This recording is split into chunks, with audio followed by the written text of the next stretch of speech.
na na na na na na na.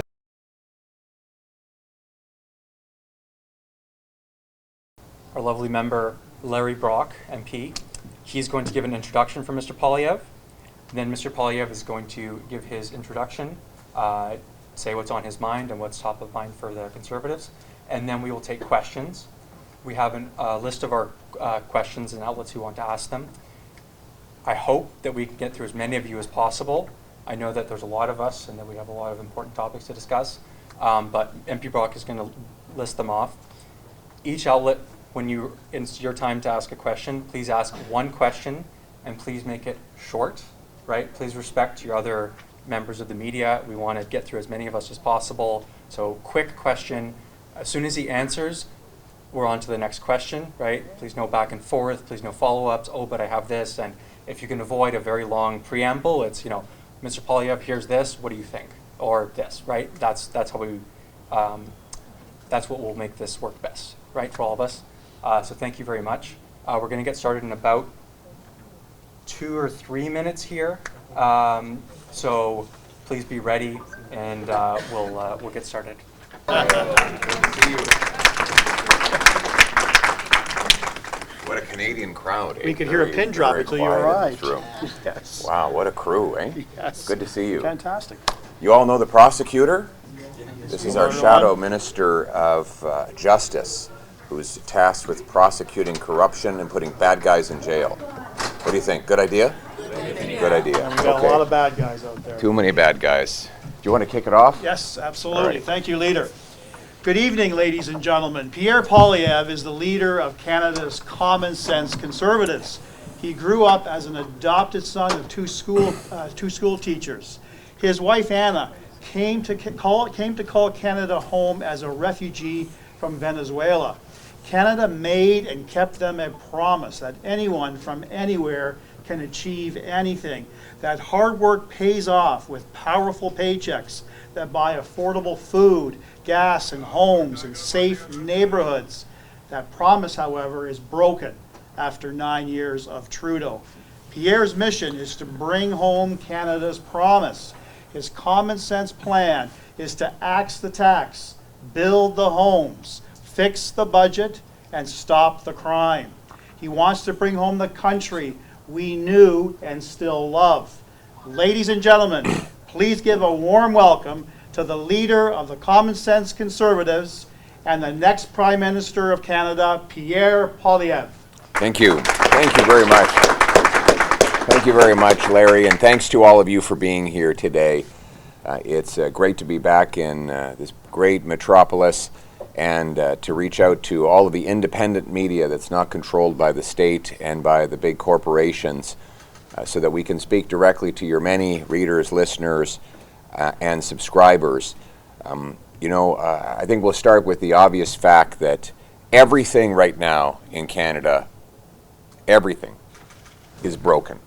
After 9 years of this NDP Liberal government, life costs more, with food prices having gone up 37% faster in Canada than in the United States, a gap that opened and widened as the carbon tax came into force. Who would have guessed? You put a tax on the fuel of the farmers who grow the food and the truckers who ship the food, you tax all who buy the food.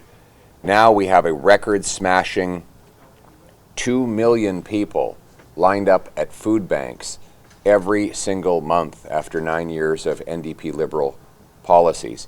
In fact, 1 in 4 kids are going to school hungry. Some food banks are running out of food altogether. There's a Facebook group called the Dumpster Diving Network. It's a group of people sharing tips on how you can dive into a dumpster and get food out of it. You could imagine, we never thought this would happen in Canada. There have been stories of hospitals that have had, in St. John's, for example, to bring in freezers that they put in their parking lot for dead bodies because family members can't afford to come and take home their dead for a burial or a cremation. They're that poor. These are stories that would have been unthinkable before this NDP Liberal government took office 9 years ago. And Now they want to hike the carbon tax further. On April 1st, another carbon tax hike will kick in, and they plan to quadruple the tax to 61 cents a liter by the year 2030, which will devastate our entire economy as truckers and factories and others will simply leave the country to go to the United States of America. Meanwhile, housing costs have doubled. Vancouver and Toronto are now the two most expensive housing markets in North America. They've gone up faster in Canada by far than any other G7 country. In fact, we have the fewest homes per capita of any G7 country, even though we have by far the most land to build on. Crime, chaos, drugs, and disorder are overtaking our once tranquil and safe streets.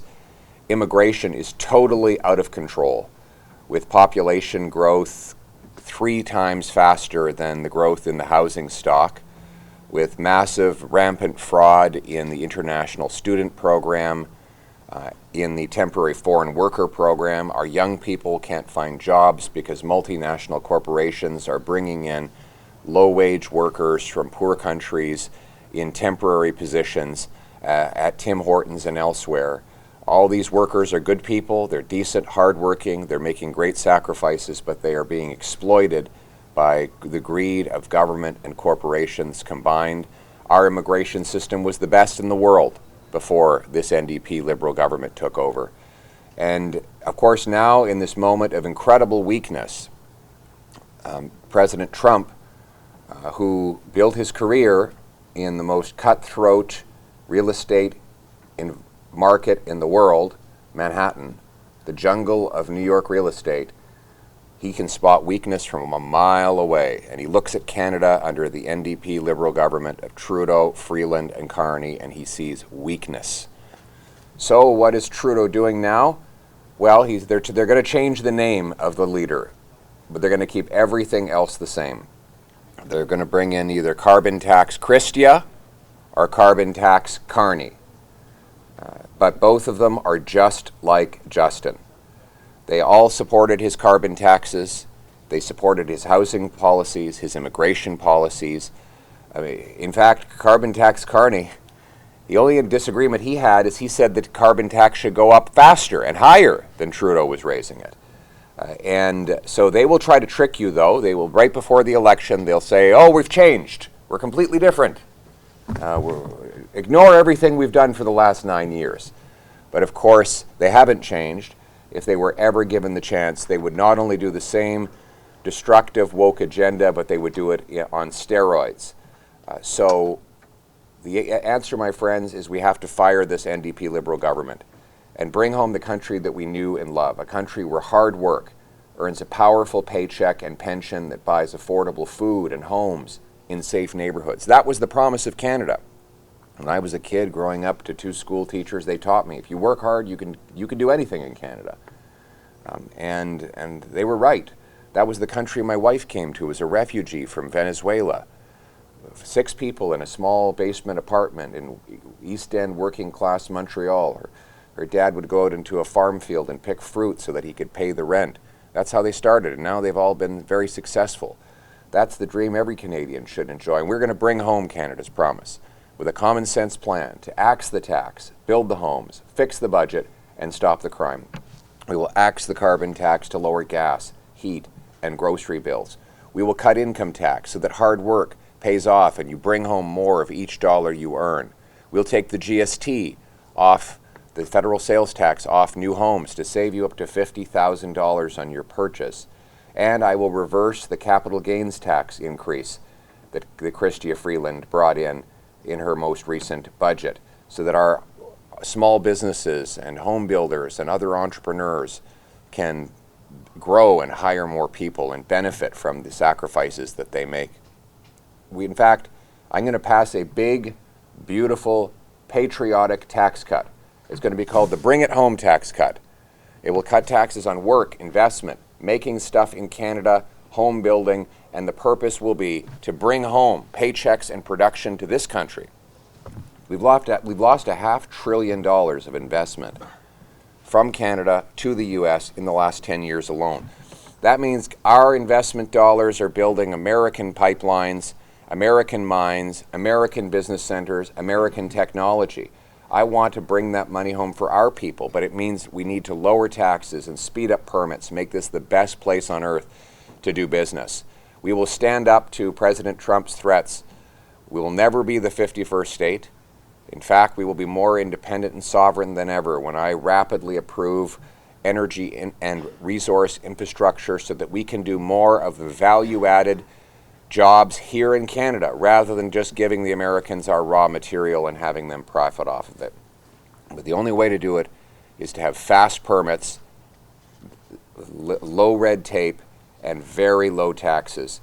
That is the only way you will attract businesses to do the stuff here in Canada and bring home our money and our jobs for our people in this country.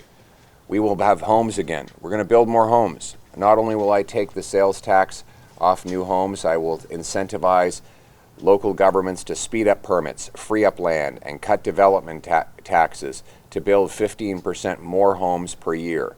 We will cap immigration below the level of home building, so we always build homes faster than we add people. We will stop the crime as well. Our crime is just raging out of control now. After 9 years of NDP Liberal catch and release, hug-a-thug policies that allow the same repeat offenders to be released again and again and again and again, often within minutes of their latest arrest. It's crazy. You know, in Vancouver, they had to arrest the same 40 offenders 6,000 times. 40 criminals got arrested 6,000 times in 1 year. That's each one of them getting arrested every 2 days. Like, they basically have to be doing crime all day, every day, in order to get arrested that much. Why don't we leave them in jail? It's very simple. If they're in a box, if they're in a cage that's 10 by 20 feet, they can't hit someone over the head with a baseball bat, or stab someone, or rob a bank. It's very simple. But instead, we have this insane catch and release law, C-75. Then we have C-5, that's the house arrest bill. So you can, the car thieves, that's what happens to them. Even if they get caught, and even if they get convicted, they get house arrest so that they can watch Netflix or play Grand Theft Auto in their living room after they stole the 50th car. This is ending. I will bring in the single biggest and most brutal crackdown on crime in Canada's history. We will be ruthless in cracking down on this scourge of crime, and we will put an end to it. These people will be in jail, and the small-time criminals, you know what? They will stop doing crime because they will be terrified of the consequences, because there will be very serious and very ugly consequences for criminals when I'm Prime Minister. We will secure the ports with high-powered scanners to interrupt the stolen cars and drugs and guns that come across. We'll have more frontline CBSA officers, boots on the ground to stop transnational crime, human trafficking, gun smuggling, and we will pay for it by canceling the ridiculous multi-billion-dollar gun grab.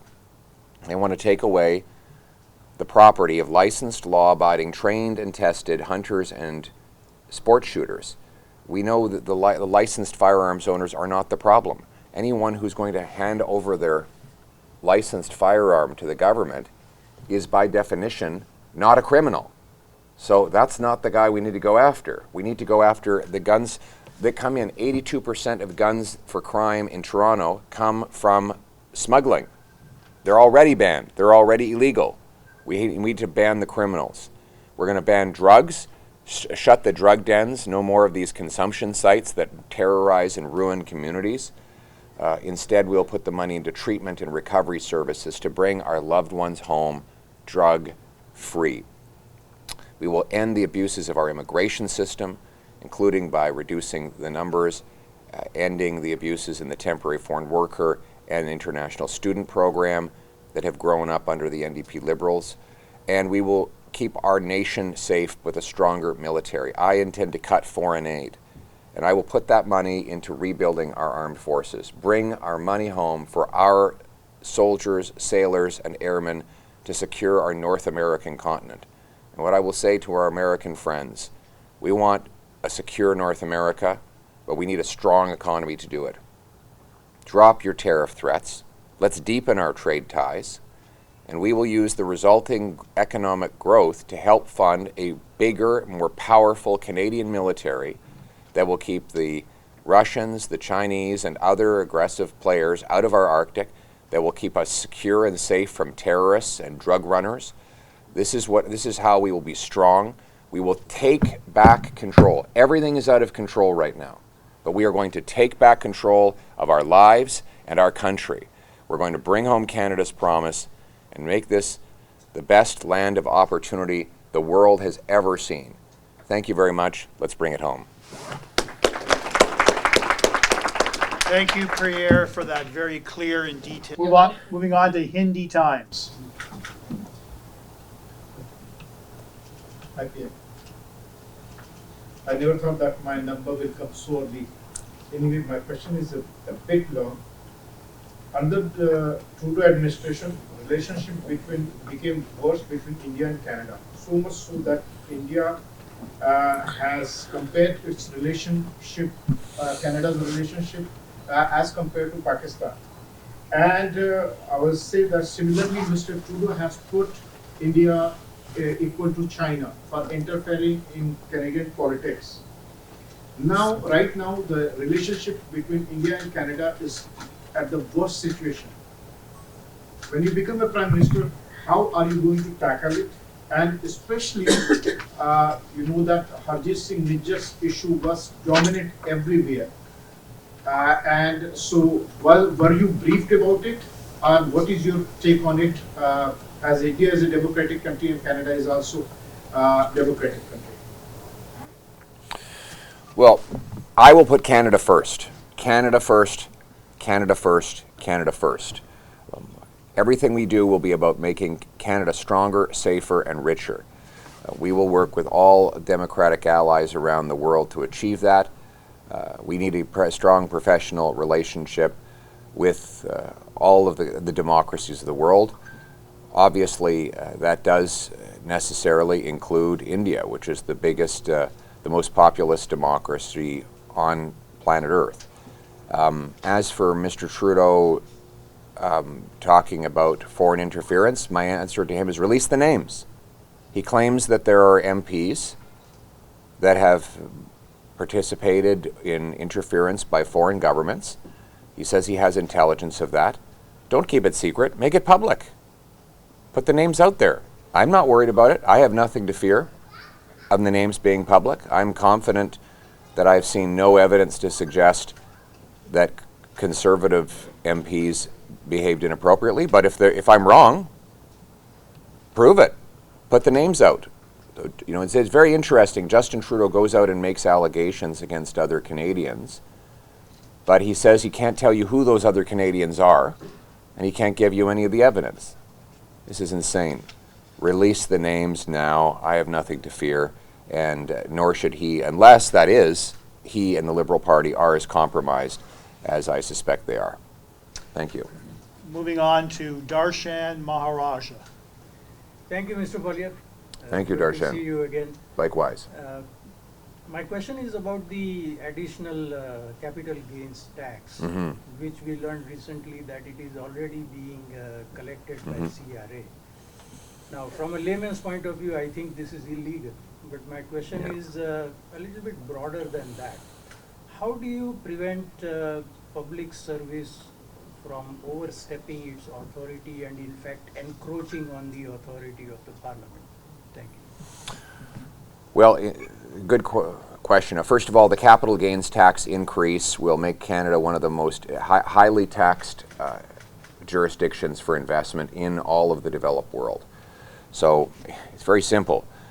Capital goes where capital grows, and it can't grow when you've got the highest taxes on investment anywhere. And it's going to kill 400,000 jobs, this tax increase, according to C.D. Howe. That's why I will reverse the tax increase. Your question was about how CRA is enforcing it, even though it never passed Parliament. Chrystia Freeland announced it, she introduced it, but it never got voted on. And yet, the tax collectors are implementing it. This is insane. And it should be illegal. The 800-year-old tradition of parliamentary democracy, going back to the Magna Carta of 1215, is that the Crown cannot tax what the people have not voted. It's very simple. No taxation without representation. That was the reason for the American Revolution. The Tea Party in Boston was that the Englishmen who were living in America didn't want to pay a tax that they had not voted for. So this is hundreds of years of tradition that they're violating by imposing a tax that no one has voted on.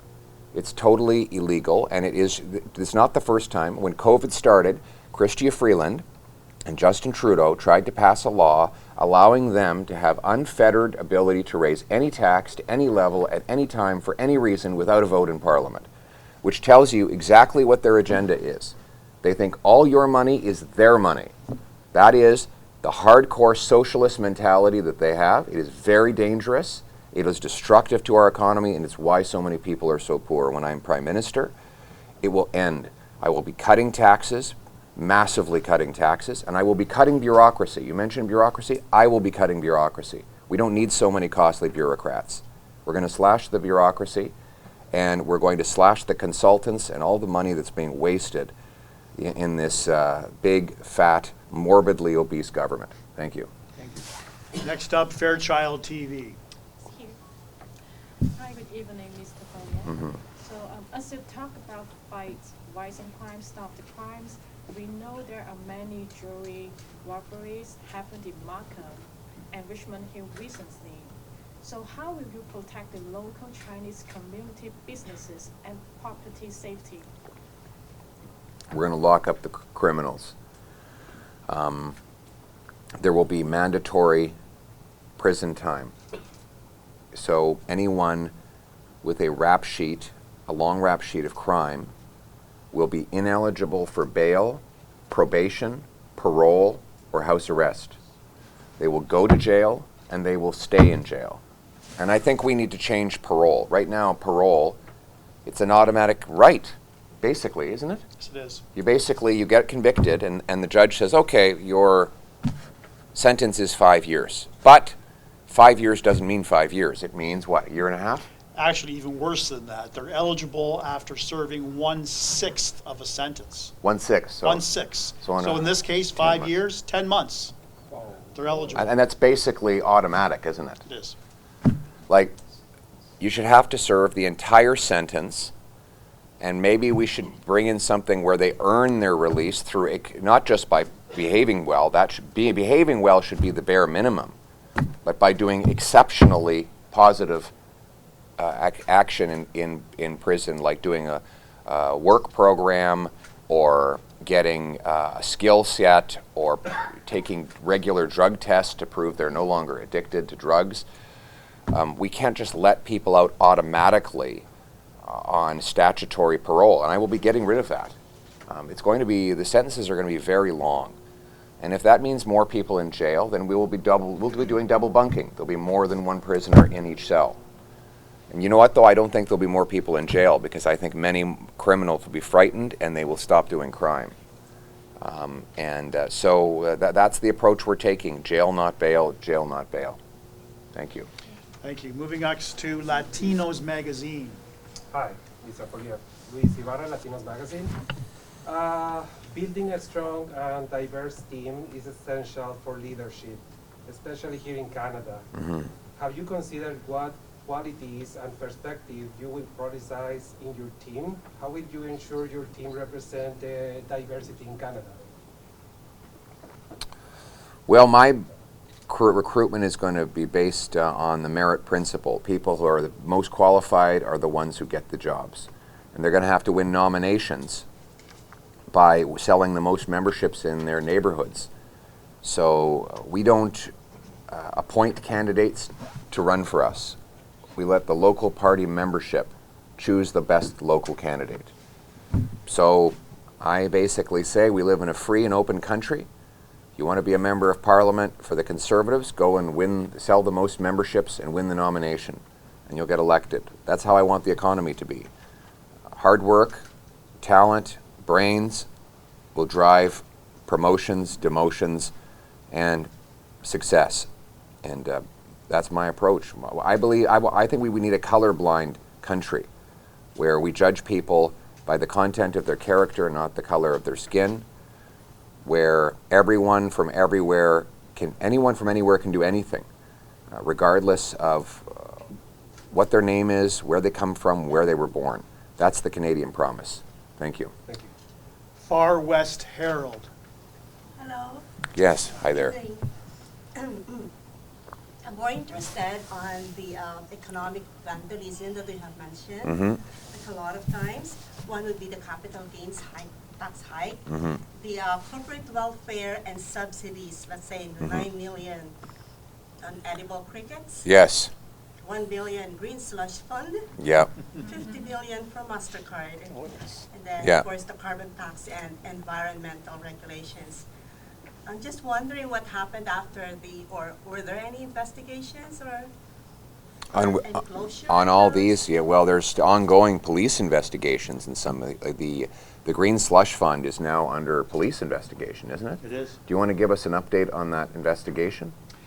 I wish I could. The RCMP have confirmed a number of investigations with respect to the Green Slush Fund as well as the Arise scam. Apart from identifying up to at least 6 investigations, they've not provided any details because it's an ongoing case. So the Green Slush Fund, in that case, the millions and millions of dollars was given. Basically, they appointed government officials to give out all this money, and it was supposed to bring green jobs, green businesses. Well, what happened is the government officials gave money to their own companies. And there were how many conflicts of interest? 160 conflicts of interest or something like that? 186. 186 conflicts of interest in this one program that represented tens of millions of dollars. We've been trying to get the documents, but the government is covering it up. But this is your money. You wonder why your taxes are so high? These people are stealing your money. And when I'm Prime Minister, we're going to pass tougher anti-corruption laws to crack down on this kind of theft. And I will be slashing corporate welfare. We're now giving $40 billion in handouts to mostly large corporations. That's just at the federal level. Why are we giving money to large corporations? Aren't they supposed to make their money by selling products and services to willing customers? I thought that's what it meant to be in business. You guys get any of this $40 billion? It's only well-connected political insiders with lots of money that get the money. So we want to slash this and use the savings to reduce taxes for all people.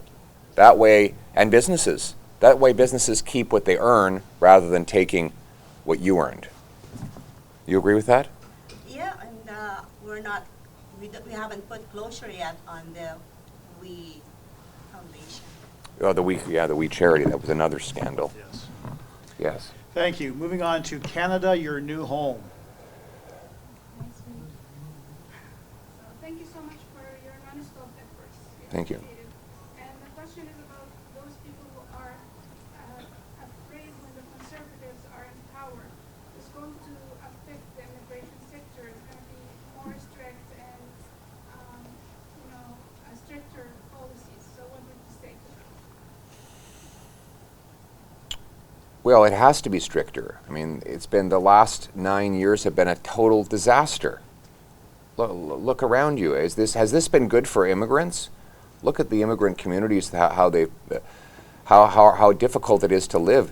In Brampton, they had found 26 international students living in one basement. Like, it's insane.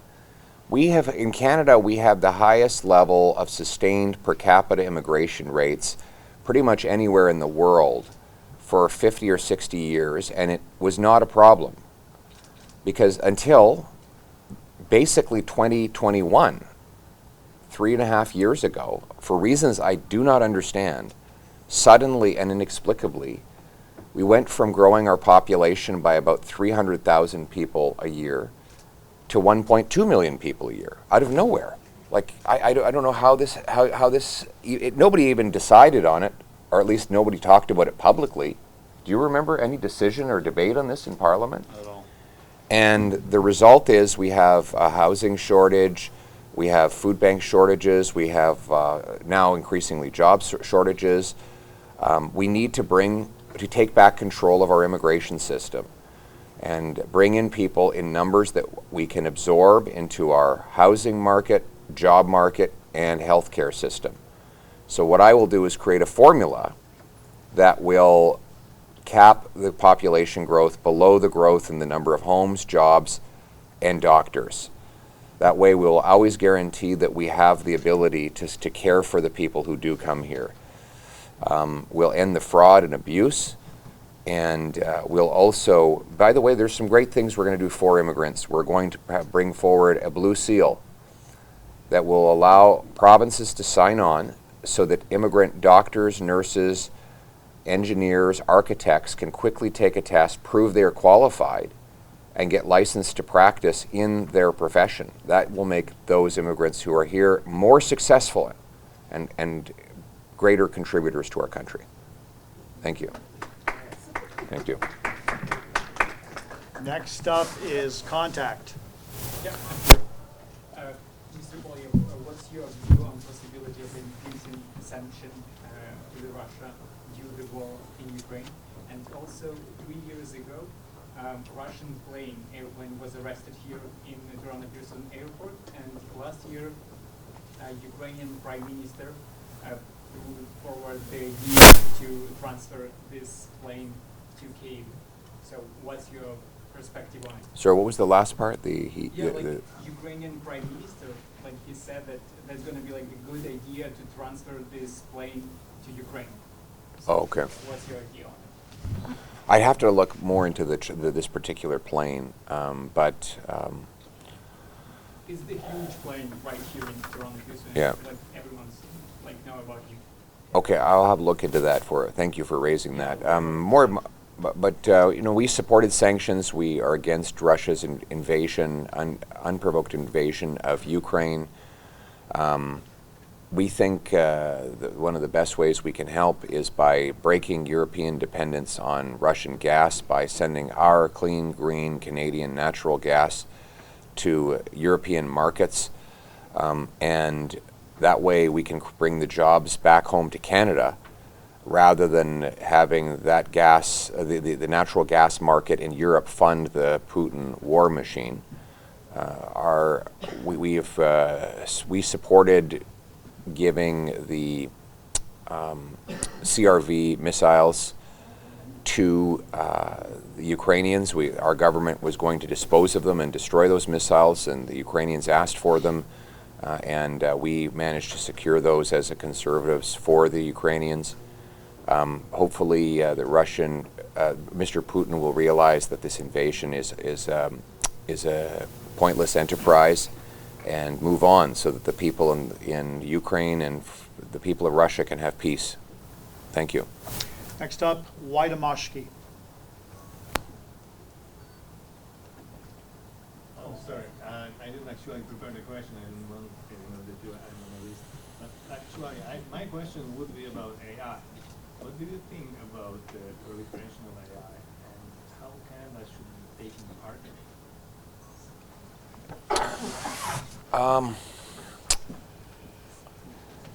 I think it presents enormous potential, but also enormous risks. First of all, AI requires a phenomenal amount of electricity. So when you do when you do a ChatGPT inquiry, you consume about 10 times more electricity than when you do a Google search because of the computational energy that is required in order to process answers to these questions and to run large language models. That is why Meta, Microsoft, Google, and Amazon have all decided they're going to either buy or refurbish nuclear plants. So the point is that we have the ability to produce a phenomenal amount of electricity to host data centers. That would bring hundreds of billions of dollars of investment to our country.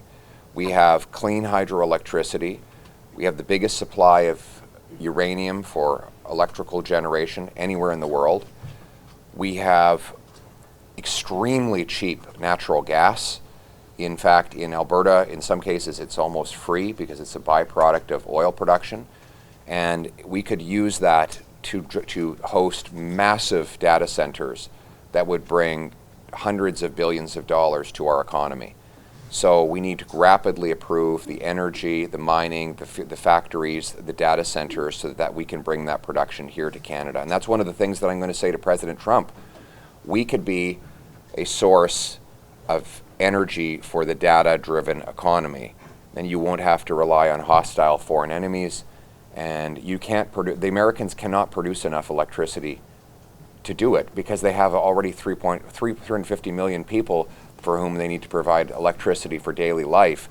It's going to be very difficult for them to build the surplus necessary so we can be the center of data power in the world. We also have to make sure the government doesn't take over AI, because then they will use it for censorship, for control, for manipulation of the public. And I will be standing on guard against government abuses of AI and other similar technology. We saw how governments tried to abuse our civil liberties during COVID, and I would not put it past government officials to try to do the same thing again now that they see AI on the horizon. Are they going to try and take over the mathematics of AI and prevent it from being used by Canadians as citizens and require it be done through the government? I don't know, but if they are, that's a very big risk. So we have to protect our freedom. It could either be an enormous advantage in giving more freedom and more prosperity to our people, or it could be a tool of oppression by government, and we need to make sure that it is the former and not the latter. Thank you. VBS is next. Yeah. Thank you for organizing this today, and I appreciate it because you do want to listen to the ethnic communities, so which is great. Given the growing attention on diversity and inclusion, how do you plan to ensure the ethnic communities are adequately represented and have their voice heard in key policy decision making? Well, the answer is freedom. We have a free country where anybody who wants to run for office, speak their mind, express an opinion, open a news outlet, is free to do it. And that freedom is the real source of diversity. It's not government programs or new government bureaucracies or government grants. It's the freedom of every individual to speak their mind and participate in the democracy. I think we should treat everybody as an individual. We should stop breaking people down into various groups, and we need to develop a more common Canadian identity. We're all part of one country. We're all one people. We're not a hyphenated people. We're a united people for Canada. Thank you. Next up, South Asian Community News. Thank you. This is Yes. Paul from South Asian Community News. My question is regarding the human trafficking cases, which has increased a lot in Canada. Soon we would be celebrating International Women Month in upcoming months. So what's your stance in regarding to it? If you come to pass, so what steps you would be taking to reduce the human trafficking cases here?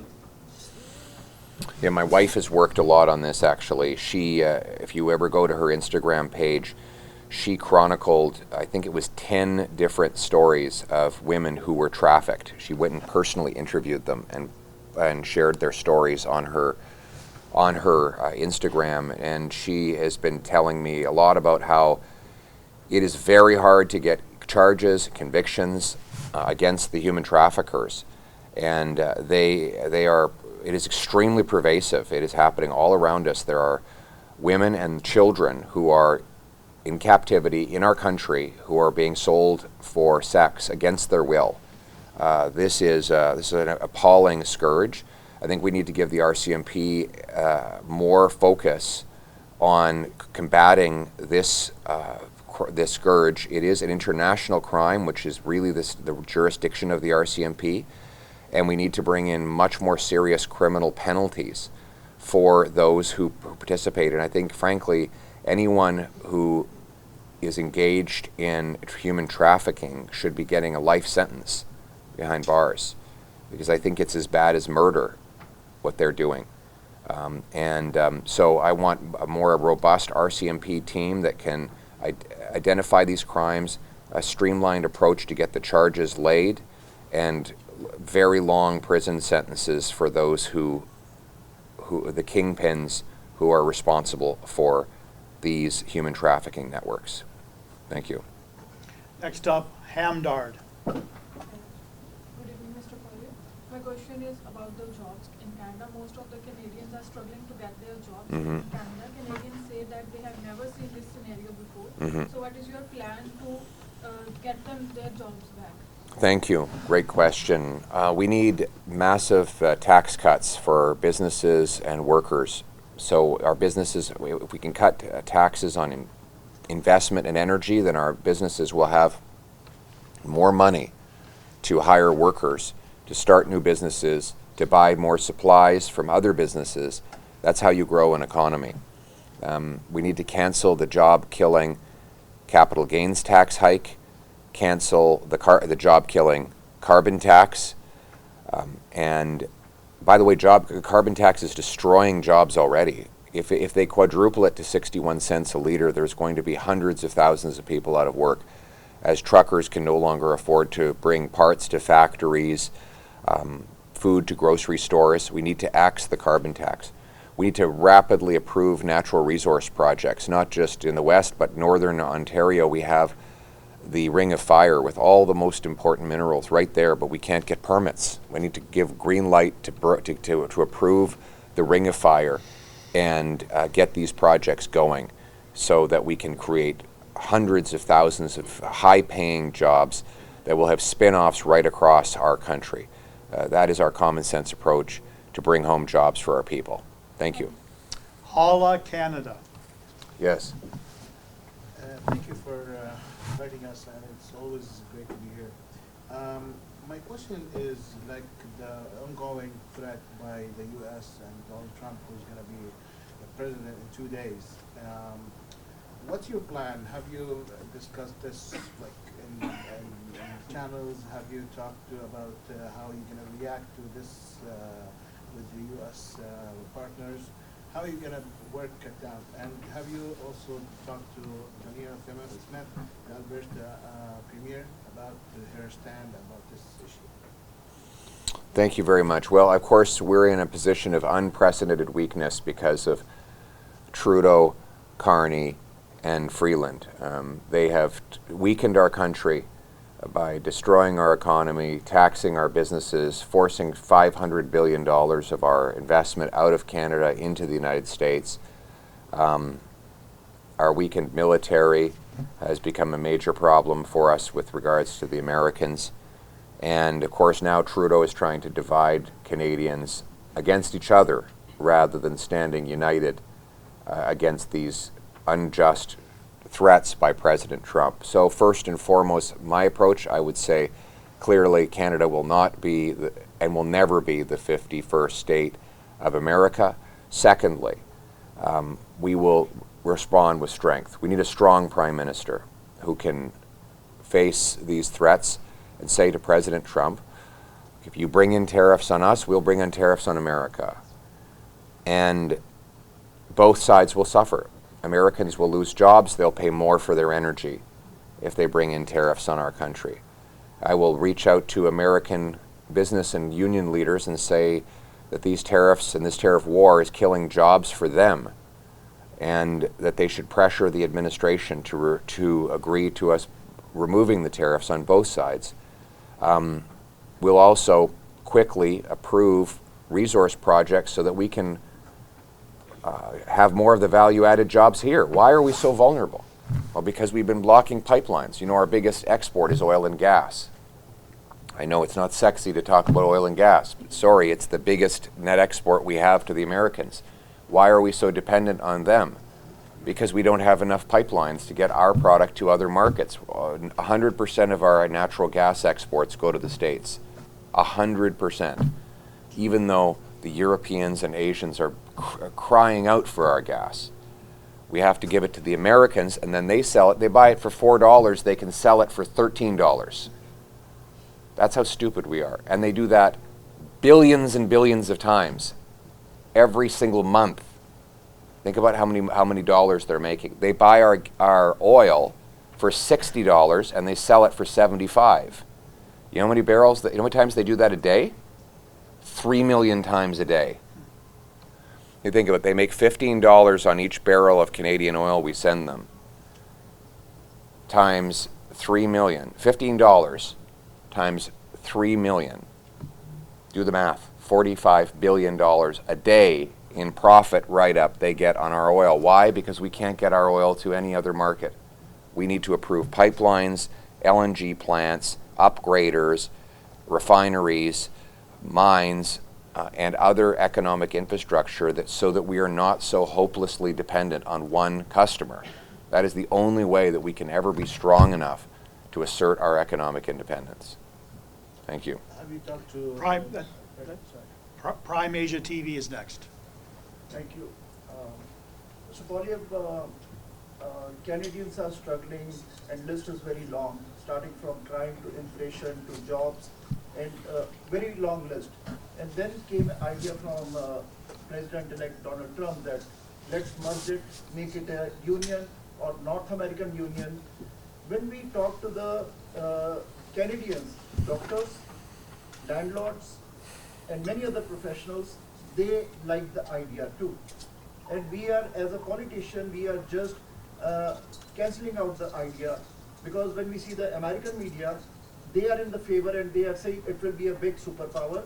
Donald Trump said the 60% taxes will be reduced, will be cut, and Canadians are suffering with higher taxes, with crime. And we have Honorable MP Larry Brock here. We know that how the prosecutors, the repeat offenders are there in the market. Today also one car that happened.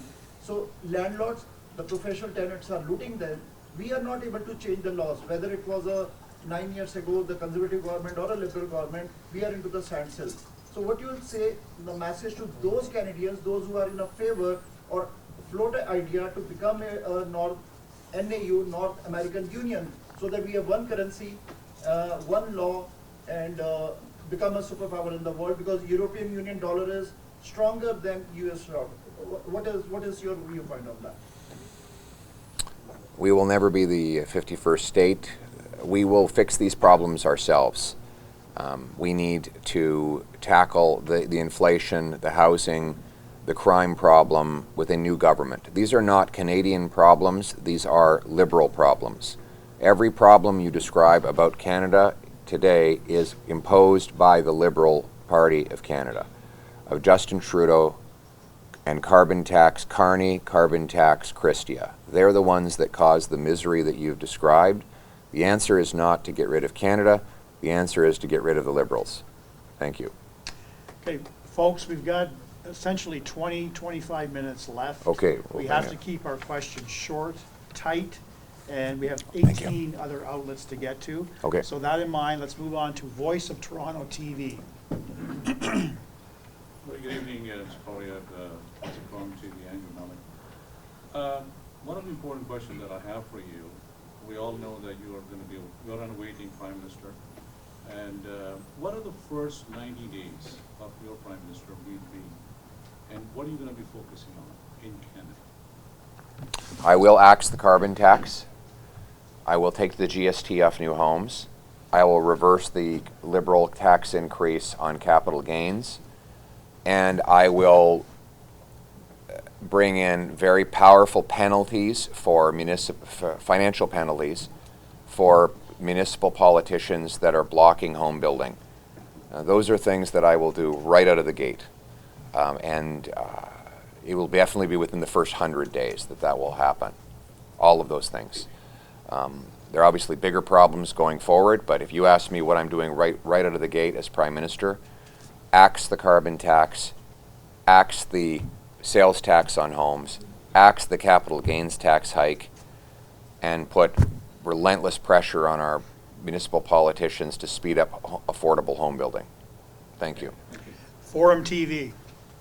Good evening, Mr. Poilievre. Yes. It's a pleasure to be here today. Thank so you. as Ukrainian question has been already mentioned here by one of my colleagues, so I have a quick question concerning the immigration measures for Ukrainians. As you know, the QH program is over now, so could Ukrainians be sure that the liberal government won't throw them away from this country as the war is continuing? Well, I don't think anyone wants to throw them away. I think we've had a lot of great Ukrainian immigrants come. I mean, this is nothing new actually for Canada, as you know. We've had Western Canada was largely settled by brilliant and hardworking Ukrainian farmers. Etobicoke was built by Ukrainian workers. So we've had a great experience with bringing Ukrainians to Canada, and I think we'll keep, under my leadership, that will continue to be the case. Thank you. NTD TV. Good evening, sir. My question is, Canada is currently facing foreign interference, which could also impact the next election. How would you address this issue? Well, we need to get the foreign influence registry set up as soon as possible.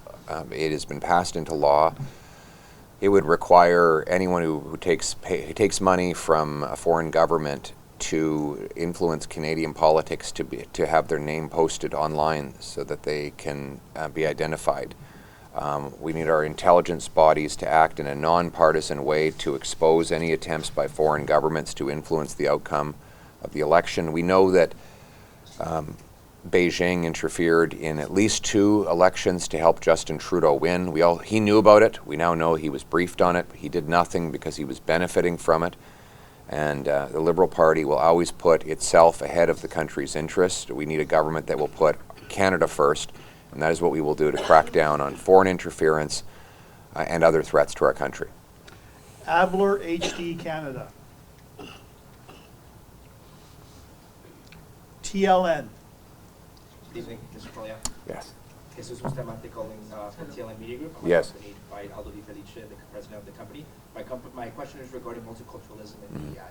The multiculturalism promise that was once given over 50 years ago for the Canadian government is slowly being shifted to these DEI policies that at the very least become minute for minorities and at the very most exclude minorities from opportunities. So my question for you is, what would be something that you would say to individuals that are now being marginated from through these DEI policies in the Canadian?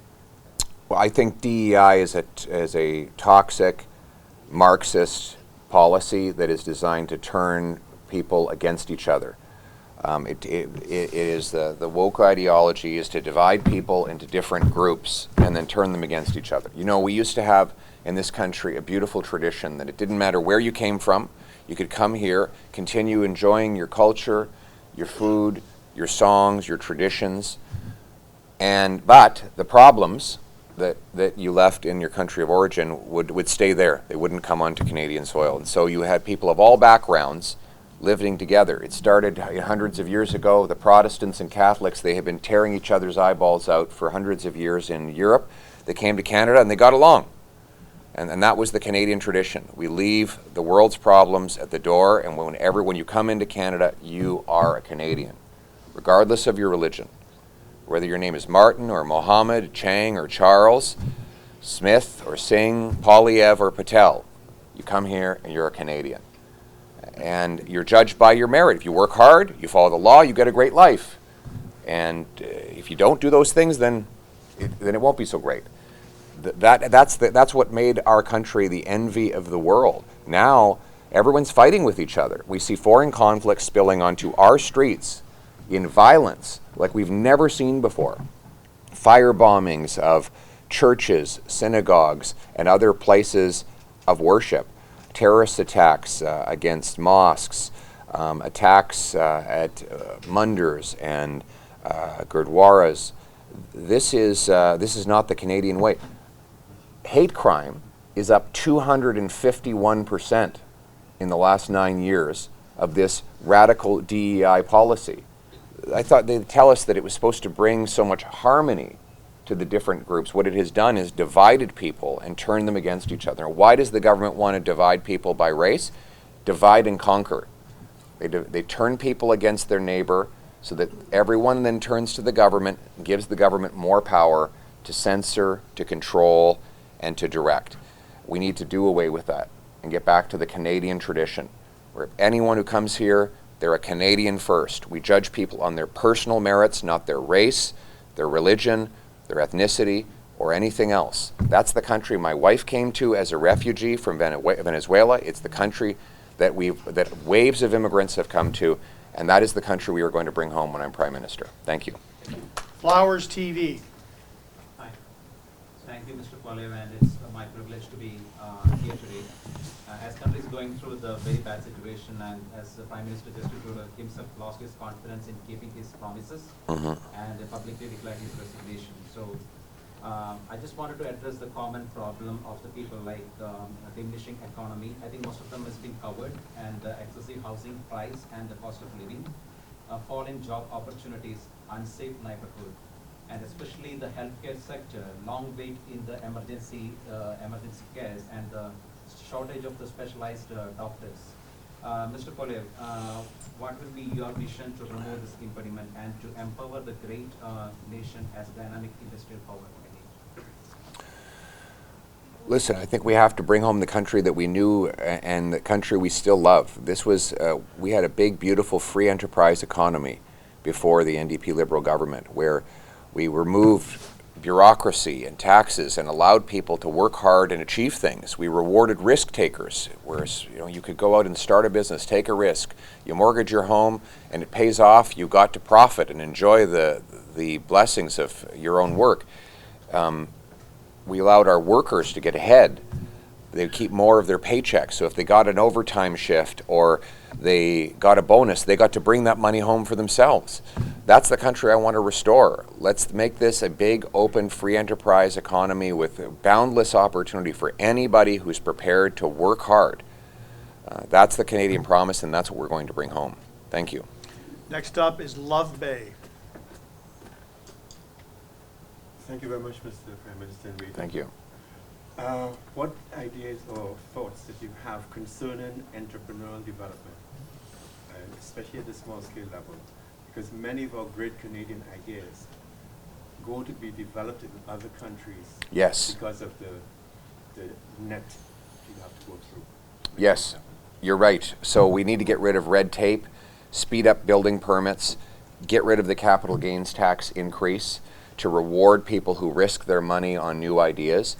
And speaking of new ideas, you're right, one of the biggest problems we have is that we invent technology in Canada. We're great inventors of technology, but we don't commercialize it here. So we invent it, all across Waterloo. We have great inventors who produce incredible breakthroughs. And then what happens?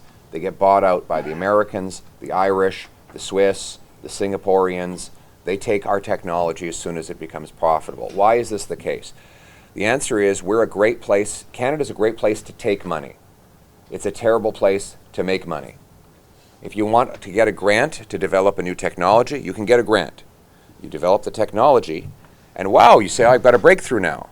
I'm about to make a profit. Well, where would I like to make a profit? In Canada, where the taxes are 53%, or in Florida, Ireland, Singapore, where the taxes are 17 or 18%.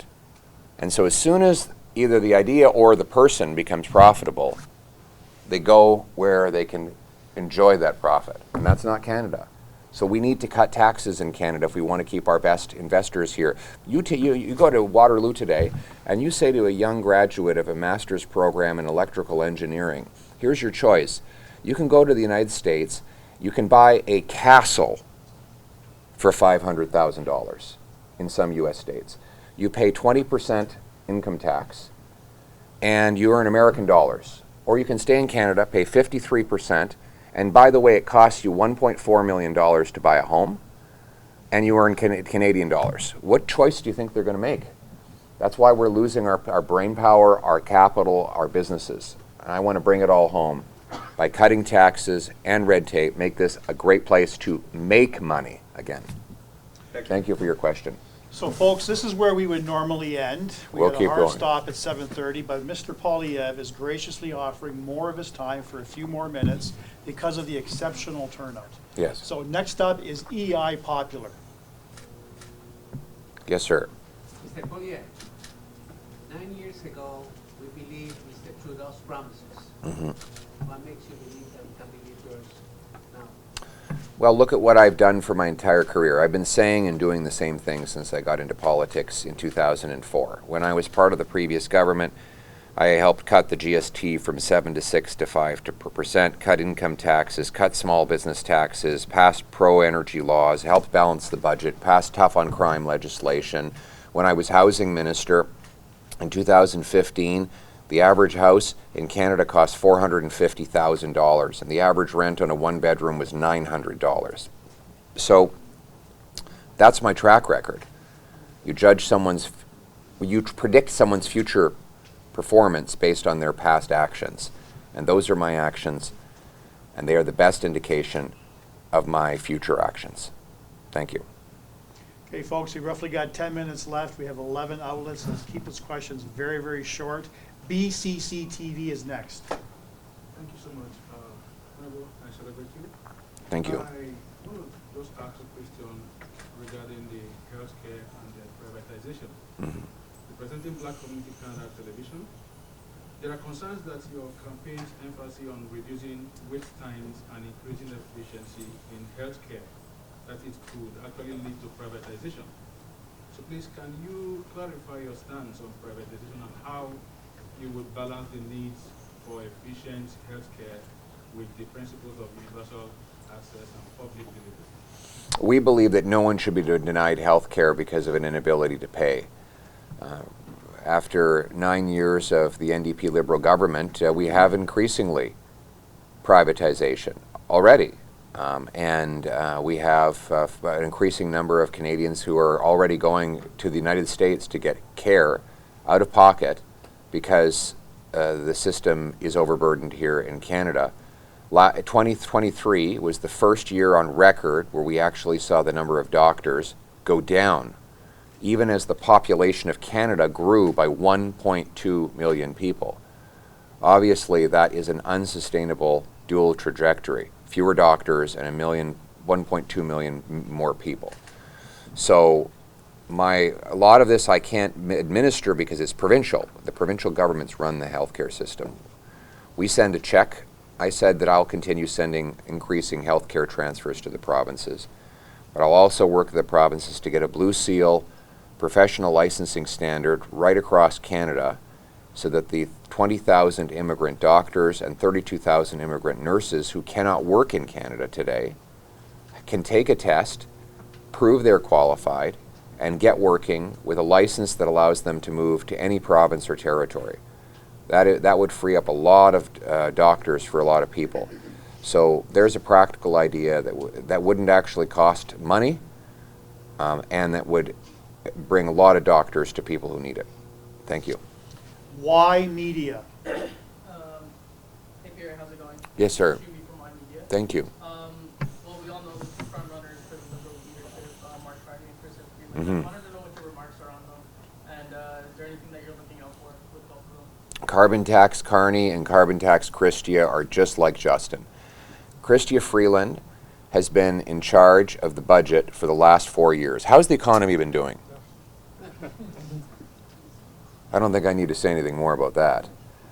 But the other guy, Carbon Tax Carney, here's a guy, he's a government bureaucrat, then a government banker, and now he spent the last few years as a glorified lobbyist for corporate welfare bums, going around trying to get grants and subsidies and handouts from the taxpayer for the wealthiest corporations in the world.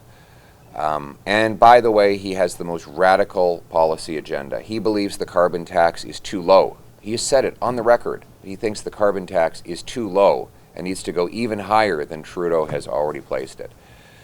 He will be the voice for the billionaire, globalist elite that have been impoverishing the working class around the world for the last several decades. He is the golden boy of the World Economic Forum, and he will be a disaster if he ever gets anywhere close to power. And we know that because he has been Justin Trudeau's personal economic advisor. He is the chair of Trudeau's Economic Growth Council, even to this day. Google it. It's on the Liberal Party website. So if you think that Justin Trudeau has done a bad job on the economy, you know who's been pulling his strings? Carbon tax Carney. They're both just like Justin, and that's why we need a carbon tax election to fire them all and bring home a common sense conservative government. Thank you. G Media. Hi, Mr. Poilievre. Yes, sir. So when we hear the slogan, jail, no bail, the Canadian would be interested to know, will there be any policies and plans to back this slogan, or will it just be a nice and catchy slogan only? Well, there is already policies to back it up. I already said earlier that we will make anyone with a long rap sheet of crime ineligible for bail, probation, parole, or house arrest. That is a policy, and it will be a policy that I will put into law. I've said I will also repeal C5, C75, C83. So those are all policies. Thank you. MC Radio. Yes. My question is, like, if something like other than these two leaders is coming into Liberals' leadership, then how is Conservative Party going to deal with that politics? Sorry, the politics of the Liberals having a new leader? Yes, no. They already have that. They don't have a leader now. But if somebody else is coming other than Carney or Christia, how does Conservative Party is going to deal with that politics of Liberals? Well, it depends who they are. Do you have any ideas? No, but... Okay. Are you planning on running? No. Okay, good. Thank goodness.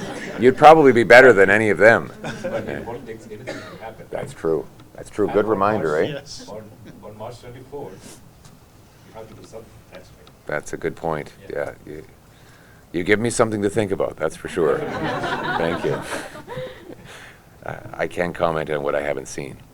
Thank you, though. Parvasi. Good evening. Yes, sir. Okay, I don't have any question. Okay. I want to remind you what you promised that when you become the Prime Minister, you will take care of this ethnic media people in particular, because corporations like CBC and all those big media outlets, they are getting millions of dollars benefits. Yes. These people are struggling, they are in crisis, they want to survive. Yes. So they play such an important role. You recognize that. Yes. So what will be your policies for that? Well, we want, first of all, I will get rid of C18 so you can get your content back on Facebook and Instagram. We'll get rid of C11, the other censorship laws. We will also make sure that independent and multicultural media gets its fair share of government advertising. If right now they give it all to the big corporate media. And I will be defunding the CBC as well, so that you won't have to compete with CBC. Right now, it's unfair. The CBC, they go in with subsidies and they take advertising from the independent, self-reliant media. It's totally unfair. So by defunding them, you won't have that problem to deal with. So those are some things that we'll do to bring freedom of the press to all Canadians. Thank you. It will be. Thank you. Abler HD Canada. Hi, Mr. Poilievre. Yes. First of all, thank you so much for inviting us. Yes. My question to you is, like you said, that Canada is totally broken, and we have so many challenges, not just externally but internally also. And as per you, you will put in some major policies within the first 90 days. But what will be the topmost priority that as soon as you become the Prime Minister of Canada, you will do that will not only solve that immediate problem, but also be a foundation for something long-term in Canada? You mean like a goal or a... Right. Like right now, Canadians have lost trust in everything, and right now we don't even have a bold and stable government. So what will be that something that Canadians will start getting their trust back on the government? I think if they see in the very early months that I do what I said I would do, then they will regain trust. They'll say, this guy was serious, he meant what he said, and I will. I will move very quickly to do the things I promised. within days. And I think that will embolden Canadians to feel like they've taken back control of their lives. I think people feel like they've lost control of their lives. You get that sense? Absolutely. Lost control of their crime, the cost of living, the way their kids are being taught at school. Everything's out of control. And they want a strong prime minister who will give people back control of their lives. And that's what I will do on taking office. Thank you. AHA Radio. Good evening, Mr. Poilievre. Mm-hmm. Thank you. And with the government's recent adjustments to Canada's immigration levels and policies, how do you assess these changes in terms of their impact on Canadian jobs, housing, and social services? Would you make any significant changes to the current immigration system, as we did have a little topic on that? And if so, how would you balance the need for skilled workers with the concerns about the pressures on our public services? Thank you.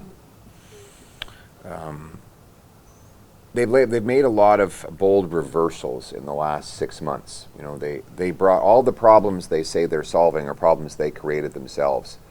We didn't have any of these problems before. I'm not convinced that they're actually going to do the things that they're announcing. I think they're putting out these words to calm people's anxieties over the out-of-control situation we have in our country. But I'm not convinced that they will actually do any of it. I'm also worried that we don't have the capacity to deal with people who are here illegally.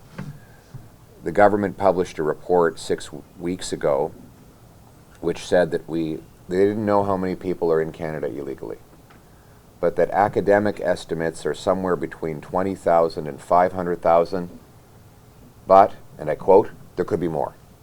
That was what they said. Between 20,000 and 500,000, but there could be more. That, you know, doesn't give you a lot of assurance. We have 5 million visitor visas and permits that come up for expiration in the next 18 months.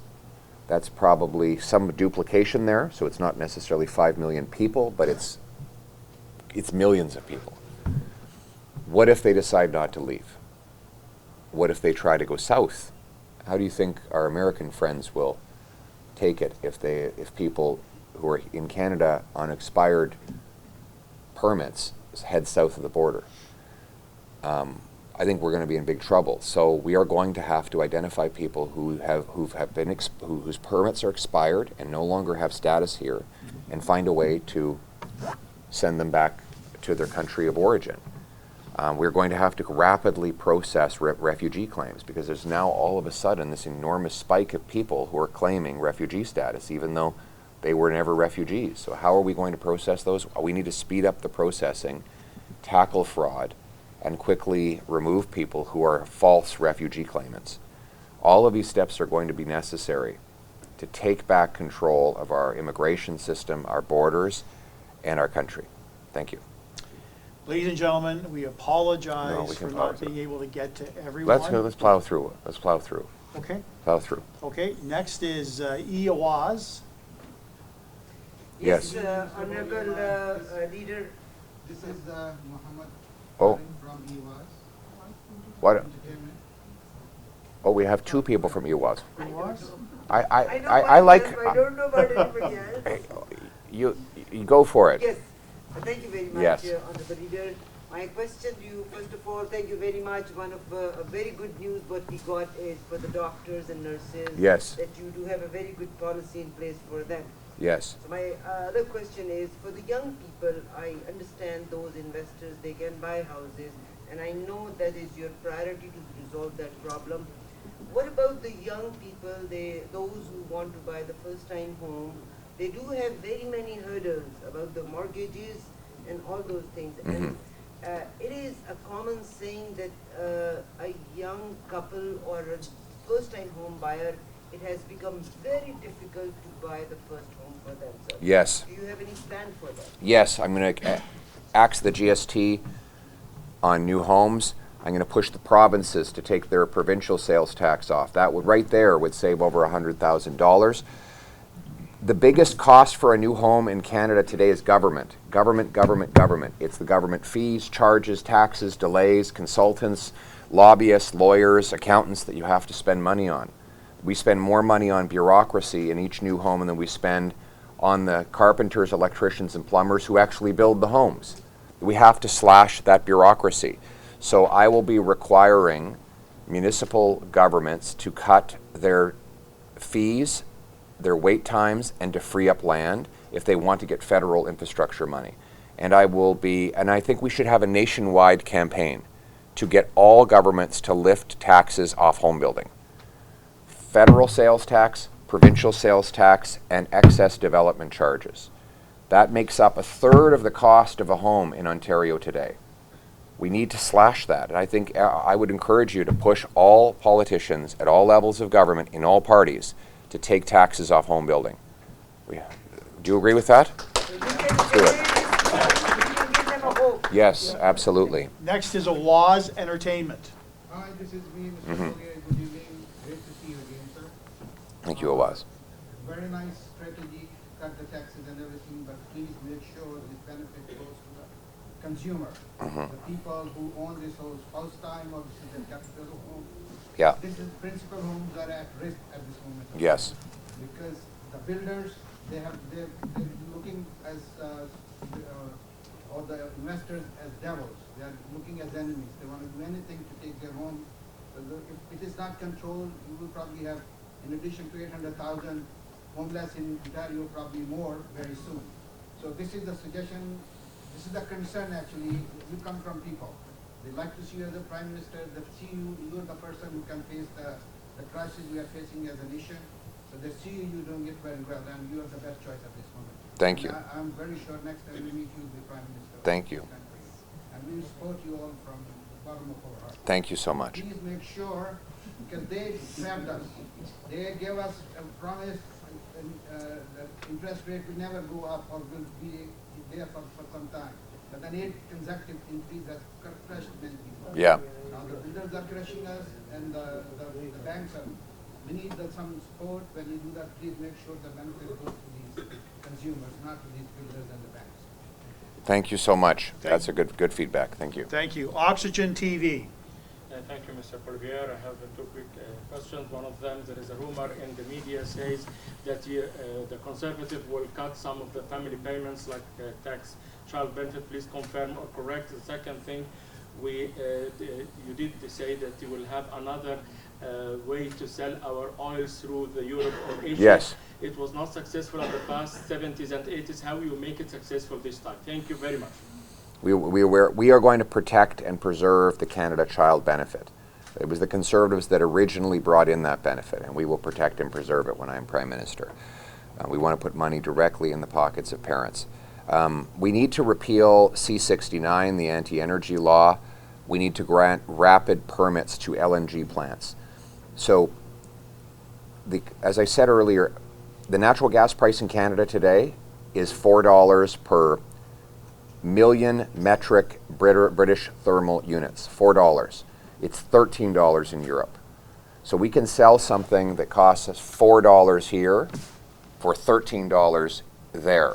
It's the same in Asia, very high price in Asia. The Indians, the Chinese, the Vietnamese, the Thais, they would all love our natural gas. So would the Greeks, the Germans, the Japanese, they've all asked for it. But we have to be able to liquefy it so that it goes on a ship. And these are massive projects. Like we're building a $40 billion plant right now in northern British Columbia.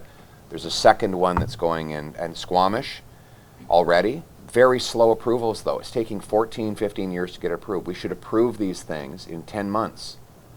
And in fact, what I'd like to do is have pre-approval of sites. Say this area is approved for an LNG plant. And then the investors can say, okay, we've got a site approval. Now we have certainty. Let's put down the billions of dollars and get building this thing. There's proposals in Newfoundland, Quebec, British Columbia, but it will help all of Canada. So I will be moving forward with that very quickly. Thank you. Times TV. Hi, this is Syed from Times TV. Thank you for the opportunity. My question is regarding the immigration. What is your position on current immigration target, and how would you manage the integration of newcomers into the workforce and in communities? Well, the current target is not the problem. Is they're not going to meet their targets again. You know, they're making a lot of promises, but they're ultimately going to break the promises because they have no way of doing it. We need to have very low population growth for the next 2 or 3 years, and then thereafter it has to be capped below the growth in the number of doctors' homes and jobs. That is the only way we can get rid of the shortages in healthcare, housing, and employment. And when people do get here, we need to attract people who have job offers and skills that Canadians need. Those are the people who will be most likely to succeed in our country, and that's what we will prioritize when I'm Prime Minister. Thank you. Maybe we can have all the questions bundled up, and then I'll answer them all in one final concluding remark. Is that a good way of doing it? We can do that, sure. So, so if you want to just... I was going to call next on Epoch Times Persian. Yeah. Charles Ogani from Epoch Times Persian. Mr. Poilievre, as the new U.S. administration is putting tariffs and pressure on Canada, how do you think Canada should basically best convince the U.S. to instead work with Canada and to put pressure on hostile regimes like Chinese Communist Party and the Islamic Republic of Iran? Thank you. You want to go through the other ones, and I'll take it at the end. Yes, so that is doable. Later. G Media. Already done. Thank you.